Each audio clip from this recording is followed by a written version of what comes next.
कहानी की शुरुआत एक ऐसे समय में होती है जहां यूएसए में पानी की इतनी कमी हो गई थी कि अब एक बूंद पानी के लिए लोग दूसरों की जान तक ले सकते हैं और इसी के चलते ज्यादातर लोगों ने उस जगह को छोड़ दिया था। लेकिन अर्नेस्ट का मानना था कि अगर उन्हें पानी मिल जाए तो एक बार फिर से पेड़ पौधों को उगाया जा सकता है और उसकी इसी सोच के चलते उसका पूरा परिवार अभी भी वहीं रुका हुआ था। एक दिन दो लोगों ने अर्नेस्ट के फार्म पर बनी एक छोटी सी बिल्डिंग का ताला तोड़ने की कोशिश की, लेकिन अर्नेस्ट ने उन दोनों को रंगे हाथों पकड़ लिया, जिसके बाद उसने तुरंत ही उन पर गोली चला दी। उनमें से एक चोर ने भी अपनी बंदूक निकाली, पर अर्नेस्ट ने उसी वक्त उसे खत्म कर दिया और ये देखकर वहीं साथ खड़े दूसरे चोर ने अपनी जान की भीख मांगनी शुरू कर दी। उसका कहना था कि किसी ने उन्हें बताया था कि यहाँ पे पानी छुपा के रखा हुआ है, पर तभी अर्नेस्ट की नजर उसकी बंदूक पर पड़ी और उस चोर के गोली चलाने से पहले ही उसने उसे भी खत्म कर दिया। इधर पास में ही मौजूद अर्नेस्ट के बेटे जोरम का मानना था कि वो भी इस काम में अपने पिता की मदद कर सकता था। इसके बाद अर्नेस्ट ने उस दरवाजे को खोला जिसके पीछे एक पंप मौजूद था, पर बदकिस्मती से उन्हें वहाँ पर पानी नहीं मिला,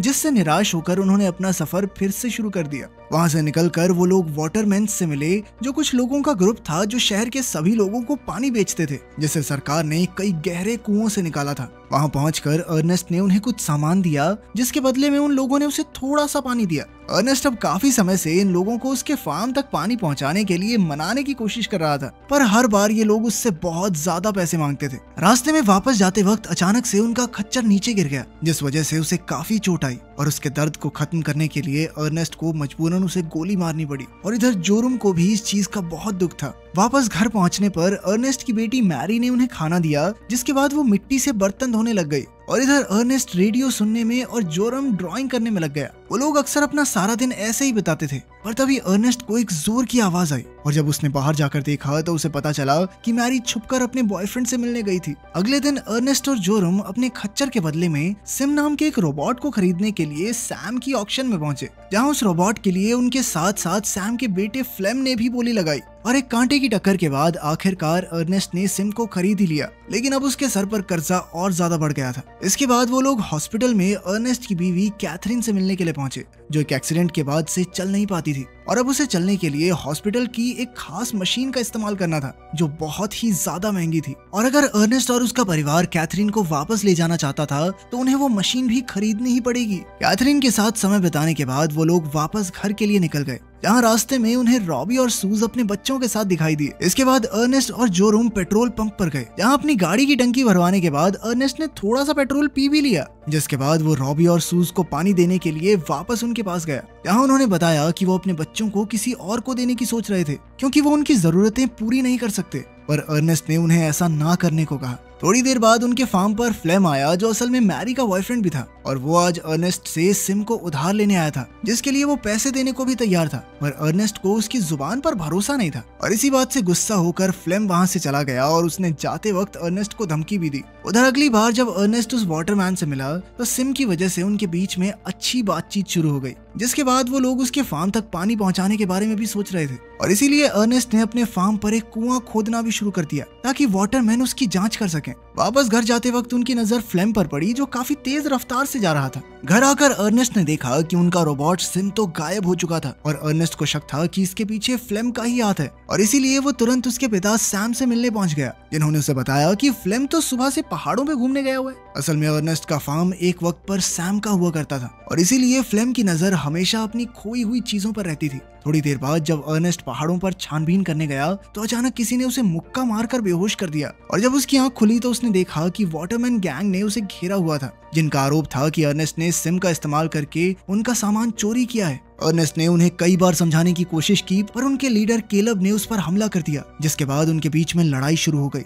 और तभी अर्नेस्ट ने किसी तरह केलब की बंदूक और चाकू छीन लिया, जिसका इस्तेमाल उसने सभी लोगों को खुद से दूर हटाने के लिए किया और सही मौका देखते ही वो वहाँ से भाग निकला। घर के रास्ते में उसकी नजर पास में ही सो रहे फ्लेम पर पड़ी, जिसने सिम का इस्तेमाल करके चोरी की थी ताकि सारा इल्जाम अर्नेस्ट के ऊपर आ जाए। लेकिन अर्नेस्ट ने चुपचाप अपनी बंदूक तानकर सुबह होने का इंतजार किया, जिसके बाद उसने फ्लेम को सिम से बांध दिया जिसमें उसने चोरी का सामान रखा हुआ था और इसके बाद वो लोग कड़कती धूप में वाटरमैन्स को ढूंढने में लग गए, जिस दौरान फ्लेम लगातार मैरी के नाम से अर्नेस्ट को गुस्सा दिलाने की कोशिश कर रहा था। उसे सबक सिखाने के लिए अर्नेस्ट ने रस्सी खींचकर उसे गिरा दिया, पर थोड़ी देर बाद वो दोनों ही प्यास से थक गए थे और फ्लेम ने किसी तरह अर्नेस्ट को पानी पीने के लिए मना ही लिया, पर असल में उसके पास पानी की जगह शराब मौजूद थी, जिसकी वजह से अर्नेस्ट को नशा चढ़ रहा था। और वहीं फ्लेम तो बस उसे पीने का नाटक कर रहा था। अब अर्नेस्ट जैसे ही वापस चलने के लिए खड़ा हुआ तब तक उसे काफी ज्यादा नशा हो गया था और शायद यही फ्लेम का प्लान था और उसने इसी मौके पर अर्नेस्ट पर पत्थर फेंक कर उसे बेहोश कर दिया।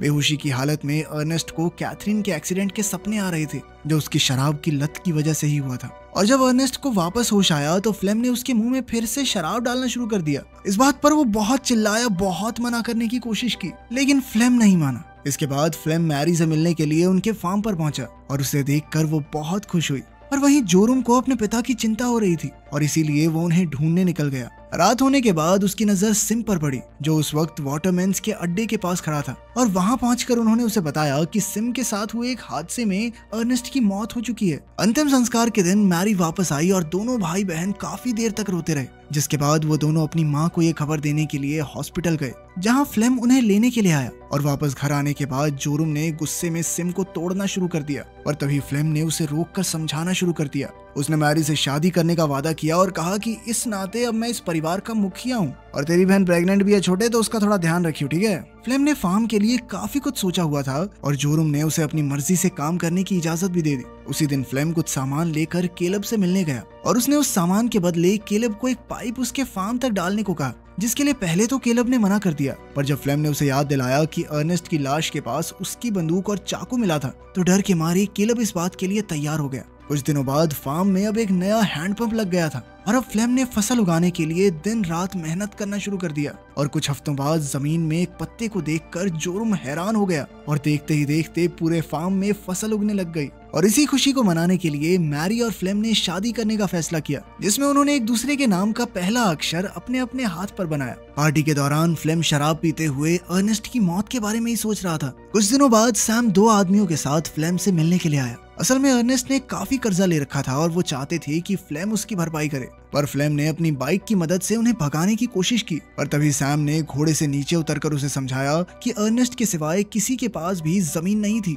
और अब फार्म पर फसल उगने की वजह से बैंक वाले बड़ी आसानी से उसे बेच सकते थे और अगर फ्लेम ये सब गंवाना नहीं चाहता तो उसे पैसे भरने ही पड़ेंगे। उसी रात फ्लेम ने सिम के साथ रॉबी और उसके बच्चे को भी ट्रक में ये कहकर बिठाया कि वो बाजार में सिम का भाव पता करेंगे। पर बाजार पहुंचकर उसने रॉबी की मर्जी के बिना ही उसका बच्चा बेच दिया और जब उसने अपना बच्चा वापस मांगने की कोशिश की तो उसके खरीदारों ने उसे वहीं पर गोली मार दी और जब उन्होंने फ्लेम के ऊपर हमला किया तो वो वहां से भाग गया। पर इसी दौरान कुछ गोली सिम को भी लग गई और उसमें फैक्ट्री मोड एक्टिवेट हो गया, जिसके बाद वो अपनी मर्जी से अपनी फैक्ट्री की तरफ बढ़ने लग गया। अगले दिन फ्लेम ने बच्चे को बेचकर आए पैसे बैंक में भर दिए और घर पर सबको बताया कि उसने सिम रोबोट को रॉबी को बेच दिया है। वहीं दूसरी तरफ सिम अपने असली मालिक कैल्विन के पास पहुंच गया था। इन्होंने उस पर अर्नेस्ट का नाम पढ़कर उसके फार्म में कॉल कर दिया, जिसे जोरुम ने उठाया और कैल्विन से बात करने के बाद उसे फ्लेम पर शक हो गया और इसीलिए उसने बाजार जाकर जांच करने का फैसला किया। उसी दिन खाना खाते वक्त जोरुम ने फ्लेम से रॉबी के बारे में पूछा, लेकिन उसका कहना था कि रॉबी ने सिम को खरीदने के बाद अपने परिवार से मुंह मोड़ लिया है। पर जोरुम सच जानना चाहता था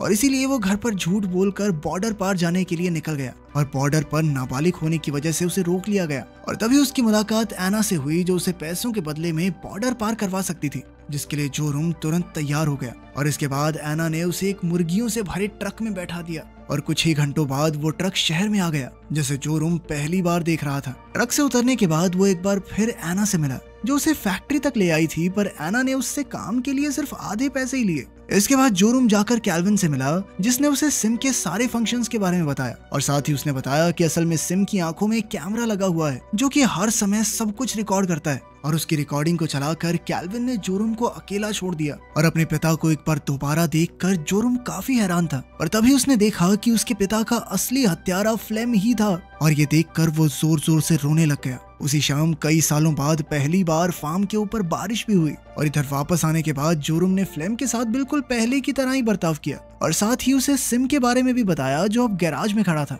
और अपने झूठ को छुपाने के लिए फ्लेम कहने लगा कि शायद रॉबी शर्म के मारे उसे छोड़ गया होगा। एक दिन फ्लेम और जोरुम जानवरों का शिकार कर रहे थे, लेकिन फ्लेम से एक भी निशाना नहीं लग रहा था और इसीलिए उसने बंदूक में खराबी बताकर जोरुम को निशाना लगाने को कहा। फ्लेम बिल्कुल जोरुम की बंदूक के सामने खड़ा था, लेकिन उसने खुद पर कंट्रोल करके सिर्फ हिरन का ही शिकार किया। वापस घर आकर जोरुम ने बंदूक को छुपा दिया और खाना खाते वक्त उसने फ्लेम को बताया कि रॉबी उससे मिलना चाहता है, पर फ्लेम इस बात को मानने को तैयार ही नहीं था। लेकिन फिर अगली सुबह फ्लेम को एक लेटर मिला जो जोरुम ने रॉबी बनकर उसे लिखा था और उसमें रॉबी ने फ्लेम को पहाड़ी पर मिलने के लिए बुलाया जाने से पहले फ्लेम अपनी बंदूक ढूंढ रहा था, पर तभी जोरुम ने उसे बताया कि उसने बंदूक को ठीक होने के लिए दिया है। और उसकी ये बात सुनकर फ्लेम सिर्फ एक चाकू लेकर सिम के साथ पहाड़ियों की तरफ बढ़ गया। और तभी रास्ते में वो अचानक से एक गड्ढे में गिर गया, जिस वजह से उसे काफी ज्यादा चोट भी आई और उसने चिल्ला चिल्ला कर मदद मांगना शुरू कर दिया। और तभी उसके सामने जोरुम आकर खड़ा हो गया, जो सिर्फ एक पत्थर के साथ उसे घूर रहा था। इधर फ्लेम भी ये बात तुरंत ही समझ गया कि जोरुम सच्चाई जानता है और उसने अपनी जान के लिए भीख मांगना शुरू कर दिया। और उसकी फालतू बातों से बोर होकर जोरुम ने उसे गोली मार दी। वापस घर आने के बाद उसने मैरी को ये सोचने दिया कि शायद फ्लेम उसे छोड़कर कहीं चला गया था और अब वो फार्म की मदद से अच्छे खाने के साथ साथ कैथरीन के लिए मशीन भी खरीद सकते थे। और साथ ही जोरुम ने सिम की अब तक की पूरी फुटेज एकदम साफ कर दी।